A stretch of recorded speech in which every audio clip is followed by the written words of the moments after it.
Dios nos continúe bendiciendo en esta hora. ¿Cuántos dan gracias al Señor por este tiempo que nos permite para poder reunirnos y escuchar su palabra? Amén. José, despreciado por sus hermanos, esclavizado y abandonado, llegó a ser el segundo al mando en la nación más poderosa de ese momento. Su historia nos muestra cómo Dios usa el sufrimiento para moldear el carácter y preparar el camino hacia una gloria mayor. Al igual que Jesús, quien también fue rechazado y exaltado, José revela la compasión divina hacia quienes buscan la reconciliación. Hoy vamos a explorar cómo la vida de José nos invita a entender nuestras propias pruebas y a ver la fidelidad de Dios en cada paso, aún en aquellos aspectos más misteriosos. Oramos. Padre, gracias te damos en esta hora por la bendición que nos da de estar delante de tu presencia.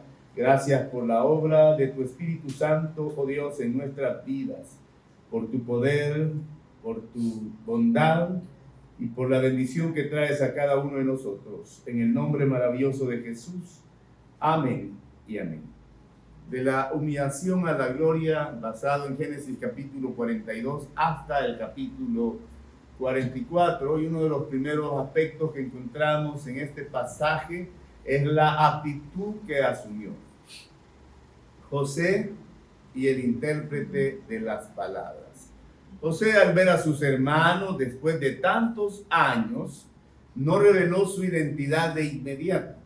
En cambio, se comunicó con ellos a través de un intérprete y los trató como desconocidos, y eso lo puede ver en Génesis 42, verso 23.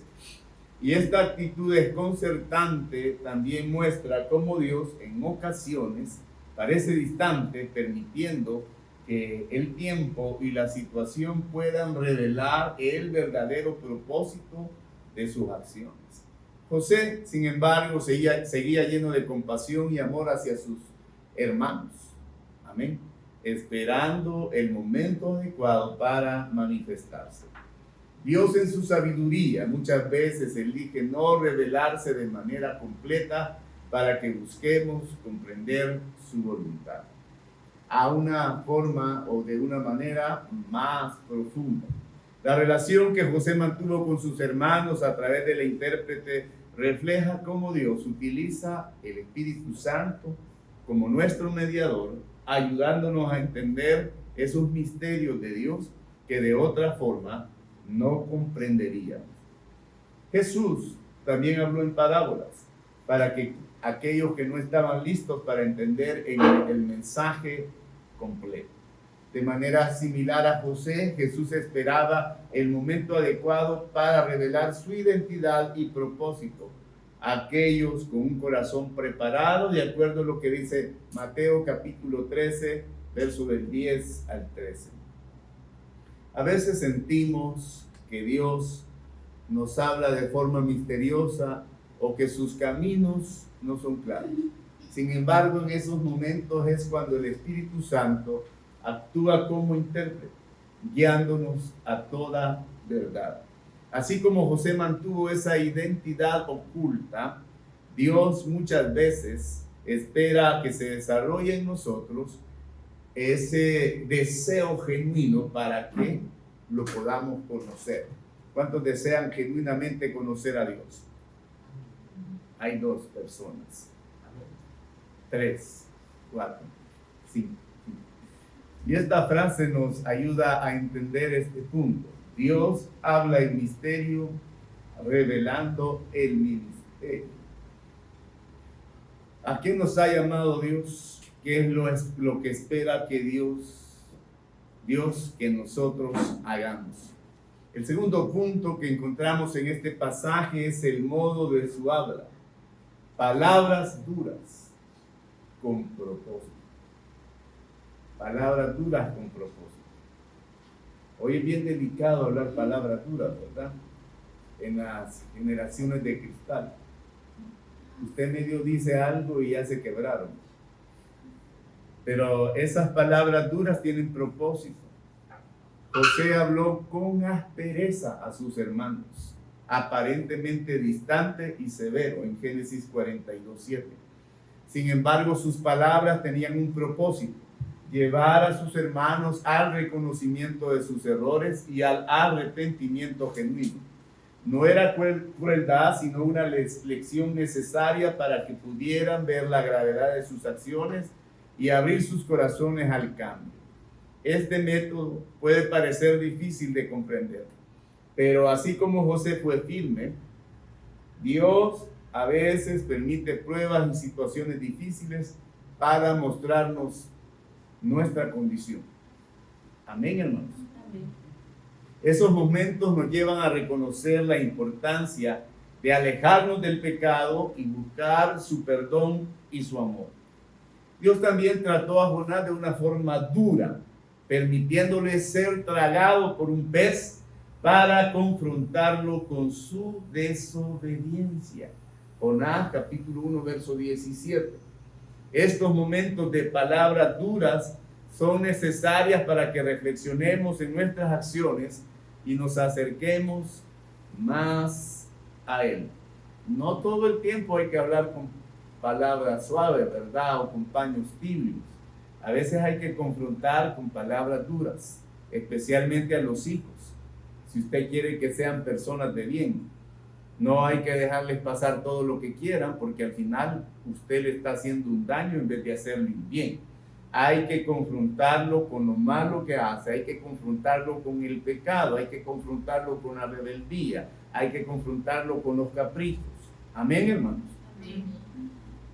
Dios a veces permite que enfrentemos situaciones difíciles en nuestras vidas que pueden parecer duras, pero que tienen ese propósito profundo. Estos desafíos nos confrontan con nuestras fallas y nos llevan a un punto de arrepentimiento y renovación. Y esta frase nos ayudará a recordar este punto. Sus palabras duras nos enseñan, hacia Él nos encaminan. Amén, hermanos. Así que los jóvenes y los hijos que están aquí, cuando se les hable duramente, se les está enseñando y se les está encaminando al camino de Dios. Amén. Dan gloria a Dios por eso. Los jovencitos. El tercer aspecto que encontramos en este pasaje, los resultados que siguieron: confesión y conciencia. El trato firme de José con sus hermanos comenzó a dar fruto y ellos finalmente reconocieron su pecado, diciendo: verdaderamente hemos pecado contra nuestro hermano, de acuerdo a lo que dice Génesis 42, verso 21. Y este reconocimiento fue crucial para el proceso de restauración, ya que la confesión es la puerta de entrada a la reconciliación. ¿Qué decía el salmista? Mientras callé, se envejecieron mis huesos en mi gemir y llorar todo el día. Mientras cayó, mientras no confiesa, mientras no reconoce su falta, mientras no reconoce su pecado, eso lo va a estar carcomiendo por dentro. Amén. Amén. Tenemos que reconocer cuando hemos fallado. Amén, hermanos. Amén. No somos perfectos, fallamos, pero lo interesante es que reconozcamos cuando fallamos. El problema de las personas actualmente, la mayoría, es que no quieren reconocer cuando fallan. No asumen la responsabilidad de sus acciones. Comienzan a proyectar su culpa hacia otros. Comienzan a pensar que los demás son los responsables o que los demás tienen la culpa. O comienzan a decir: a mí así me hicieron, es que así es mi abuelita, mi tatarabuelo, mi bisabuelo, y así es no sé quién, y el compañero que tengo y el otro por allá. Pero hay que asumir la responsabilidad de nuestras acciones. Hay que reconocer cuando fallamos, cuando nos equivocamos, cuando cometemos errores, porque eso nos va a dar la puerta de entrada para arrepentirnos y para ser transformados, restaurados y renovados por Dios. Amén. Amén. Y para estar reconciliados con el Señor. El arrepentimiento sincero nos lleva a un lugar de humildad donde Dios puede obrar en nuestros corazones. José, al ver este cambio en sus hermanos, sabía que estaba funcionando. Del mismo modo, Dios nos permite enfrentar esas consecuencias de nuestras acciones para que reconozcamos nuestras fallas y abramos nuestros corazones a su misericordia. Confesar nuestras faltas trae alivio y nos prepara para recibir su gracia. Hace algún tiempo leía una noticia de unos jóvenes que iban conduciendo temerariamente por una carretera en Estados Unidos. Un policía les paró y ellos les suplicaron que los dejara ir, ¿verdad? Creo que no sé si iban tomados o algo por el estilo. El policía, entre comillas, por misericordia los dejó ir, pero se fueron a causar un terrible accidente. Y no sé si otras personas fallecieron o ellos, pero no recuerdo bien la noticia. Pero cuando estaban entrevistando a este policía, estaba casi llorando, arrepentido. Decía, ¿por qué no apliqué la ley? ¿Por qué actué de esta manera de buena gente? Porque a veces creemos que podemos ser más buenas gentes que Dios. Amén. Pero si él en ese momento los hubiese detenido, les decomisaba el vehículo y creo que ni licencia andaban, hubiese sido un bien para ellos y para las otras personas que iban en esa calle. Pero no pensó de esta manera. Pensó en quedar bien. ¿Cuántas autoridades, cuántos padres, cuántas personas quieren quedar bien con otros, diciéndole lo que quieren escuchar y no confrontándolos con su falta? Hay personas que les gusta que le digan lo que quieren escuchar para seguir cometiendo los mismos errores. Pero el que ama, dice la palabra, disciplina. Amén. Y eso es lo que Dios hará con nosotros, permitir las consecuencias de nuestras acciones para que al tener esas consecuencias podamos reconocer nuestras faltas y podamos ser restaurados. Amén, hermanos. El hijo pródigo reconoció su error al regresar a su padre diciendo, he pecado contra el cielo y contra ti. Lucas capítulo 15, verso 18. La confesión auténtica trae reconciliación y restaura la relación con Dios. Cuando las personas reconocen sus errores, especialmente con aquellos a quienes han herido, experimentan una liberación emocional. Pedir perdón, sea en la familia, en el trabajo o la iglesia, nos permite iniciar un proceso de sanidad y reconciliación. Amén, hermanos. Pedir perdón no nos va a quitar, al contrario, nos va a agregar valor a nuestra vida, hermanos. El poder reconocer cuando fallamos y pedir disculpas a cualquier persona, ya sea iguales, ya sea alguien que está superior a nosotros, ya sea a alguien que tenemos bajo nuestro cargo o que es nuestro subalterno, tenemos que tener esa valentía de reconocer cuando fallamos y pedir perdón. Amén.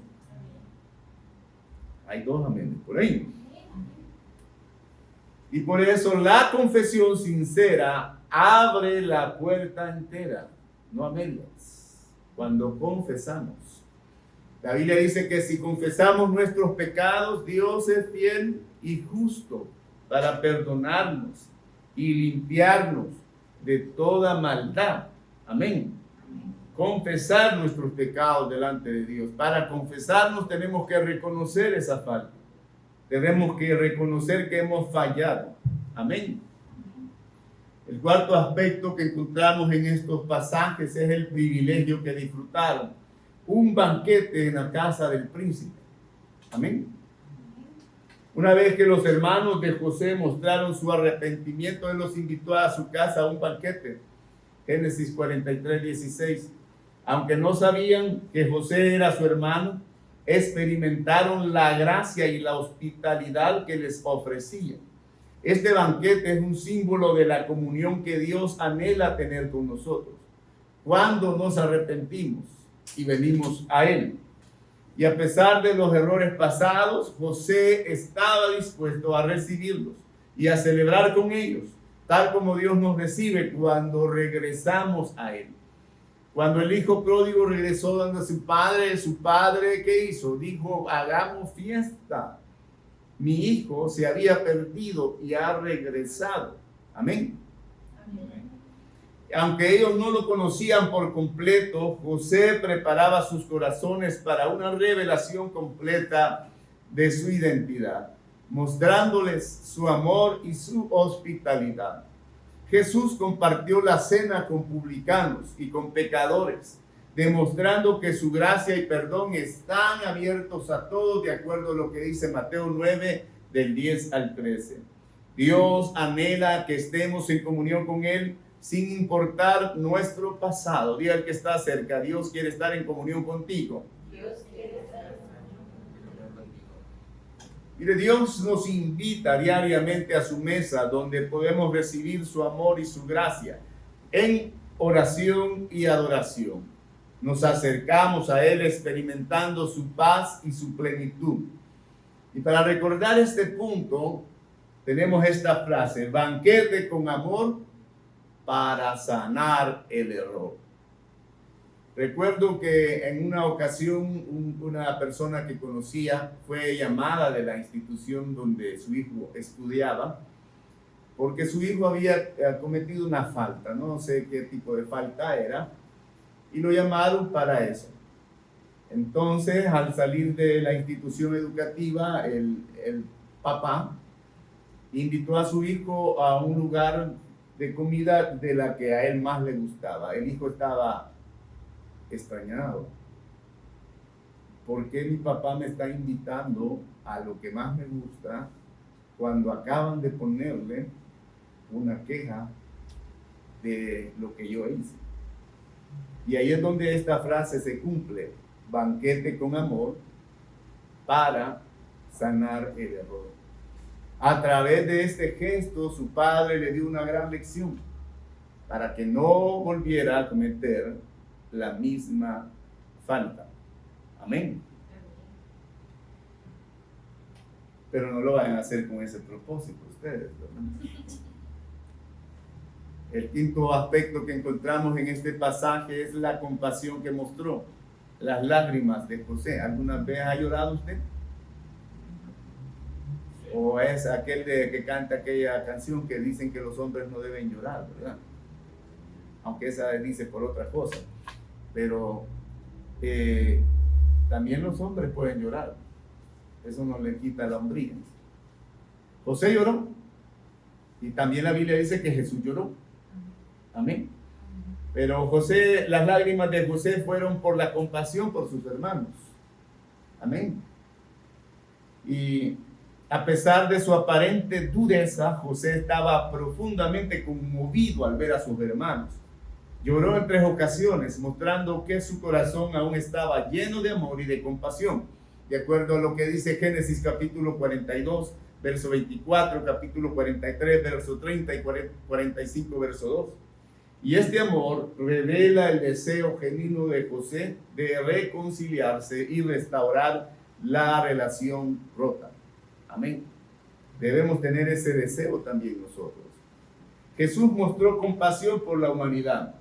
En la cruz dijo: Padre, perdónalos porque no saben lo que hacen. Lucas capítulo 23, verso 34.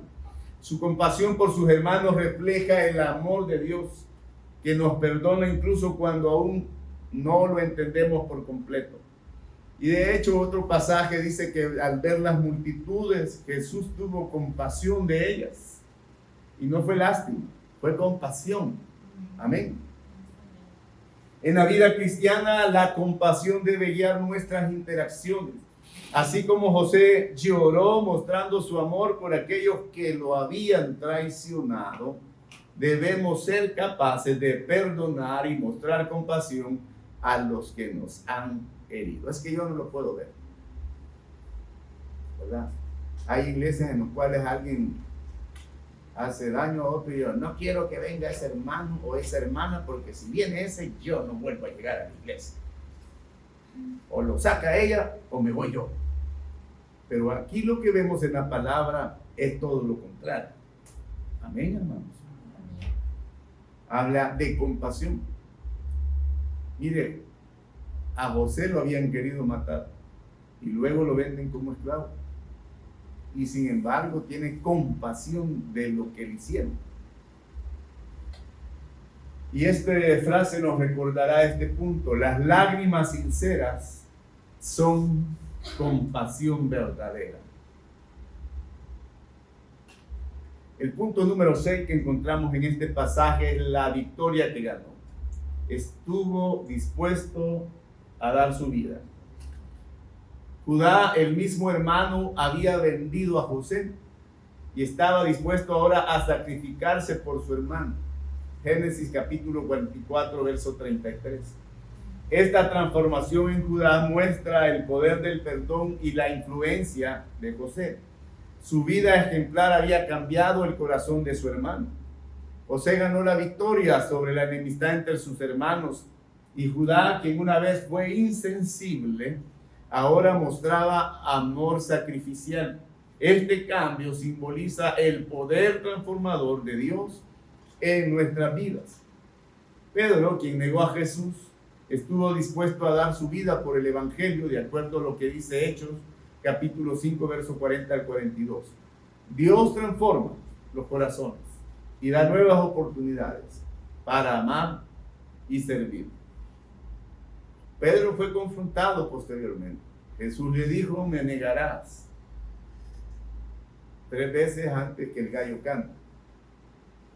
Y sucedió. Y luego Jesús lo confronta. Pedro, me amas. Pedro, me amas. Pedro, me amas. 3 veces lo negó, 3 veces le hace la pregunta. Con diferente aplicación. Amén. Cuando alguien experimenta el amor de Dios, es capaz de mostrar ese mismo amor a otros. Un padre que fue transformado por Cristo puede ahora amar y sacrificar su tiempo y recursos por sus hijos. Y esta frase nos recordará este punto. La victoria del amor es sacrificio y fervor. Amén. Y si hablamos del amor, dice la palabra que no espera nada a cambio. Todo lo soporta. Es sufrido, es benigno, ¿verdad? No hay una condicionante. El punto número 7 es la revelación. Acércate y conóceme.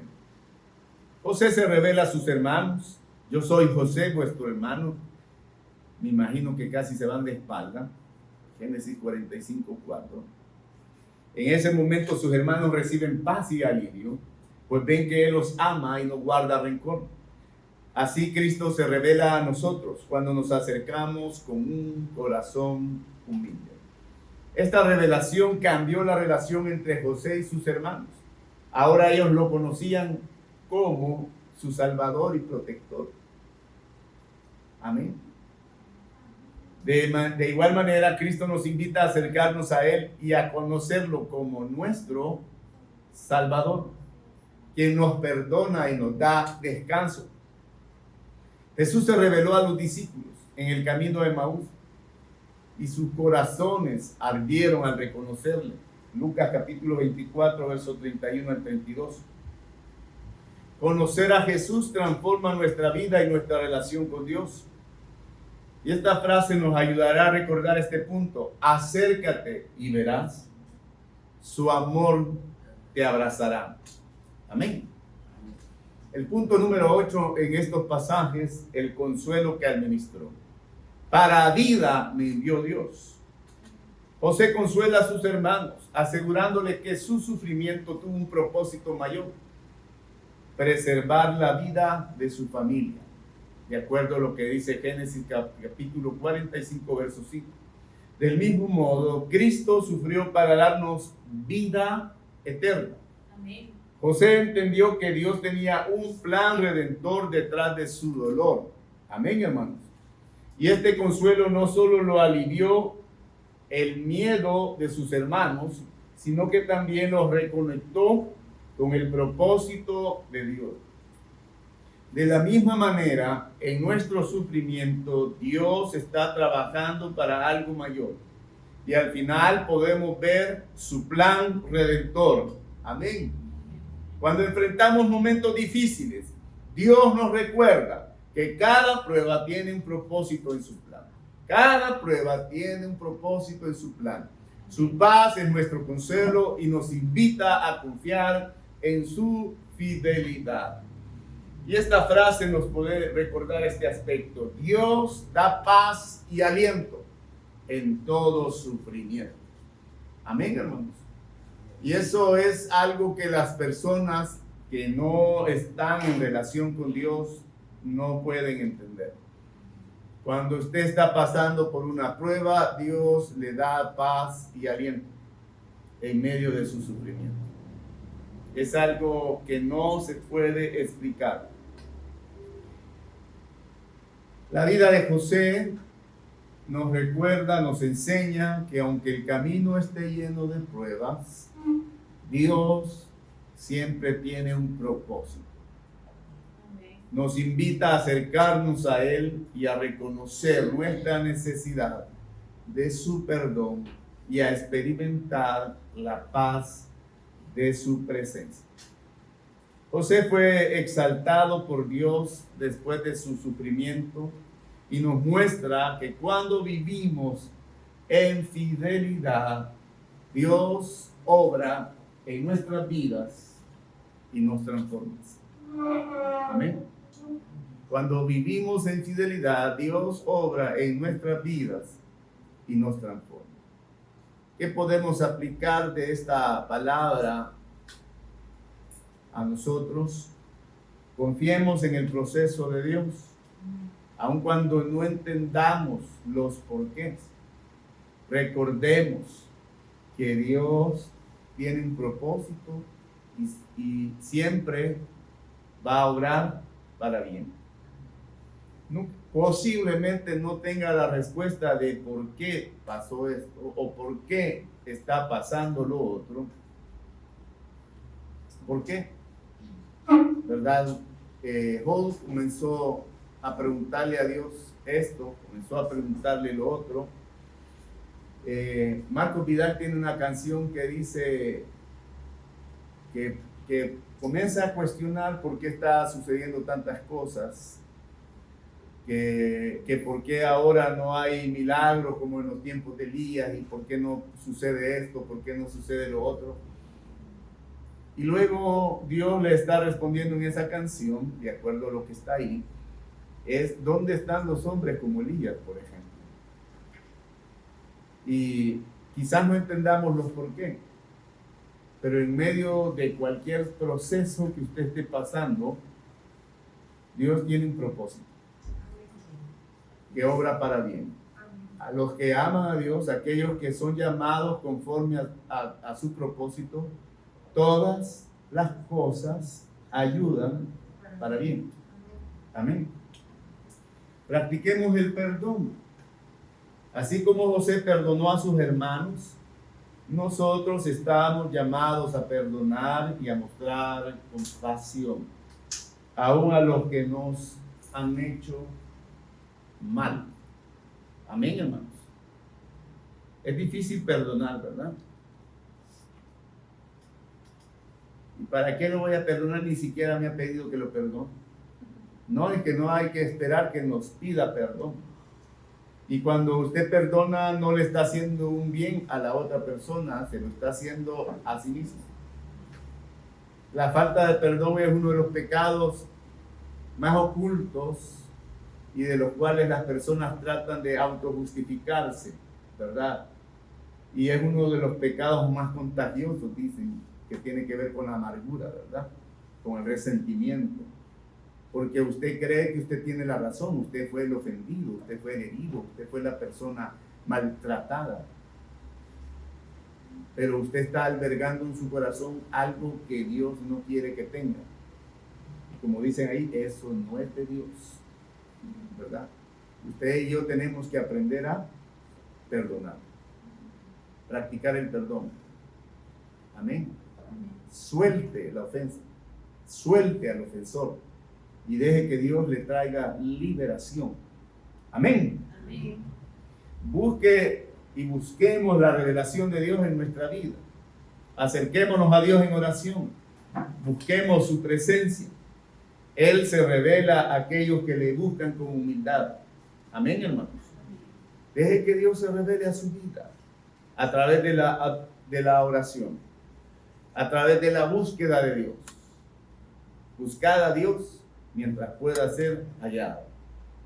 Cuando usted busca, dice la palabra, encuentra. Cuando usted llama, se le abre. Todo aquel que pide, recibe, y el que busca, halla. Amén. Busquemos esa revelación de Dios. El que tenga falta de sabiduría, pídasela a Dios y Él con gusto se la dará sin reproche. Tenemos que buscar esa revelación de Dios. Y para finalizar, esta frase nos ayudará a recordar este mensaje de esta hora. El sufrimiento no es en vano. Dios lo usa para un plan soberano. Las cosas que puede estar pasando en este momento, independientemente del área en que esté siendo afectada en su vida, no es en vano. Dios tiene un plan soberano con eso que puede estar afrontando. Amén. Dios traerá bendición. Aun cuando no sabemos cómo ni entendemos cómo, la bendición de Dios está a las puertas. Y podemos glorificar y exaltar su precioso nombre. Le invito a ponerse en pie en esta hora y a adorar juntos al Señor. Padre, a ti te damos la gloria, la honra y la alabanza. Declaramos que tú eres un Dios soberano, eterno, que vive y permanece para siempre, que te manifiesta, Señor, a tu pueblo de una manera especial, así como lo hiciste con José. Padre, en medio del quebranto, del sufrimiento, de la tribulación y las pruebas que José afrontó, tú tenías un plan soberano y José pudo entenderlo. Que también nosotros podamos entender que tú tienes un plan en medio de la prueba, en medio del quebranto, en medio del sufrimiento. Hay un plan maravilloso que tú has trazado, Señor, para nuestras vidas y para los que están a nuestro alrededor. Bendice a tu pueblo, levanta cada corazón, Padre, en el nombre maravilloso de Jesús. Amén.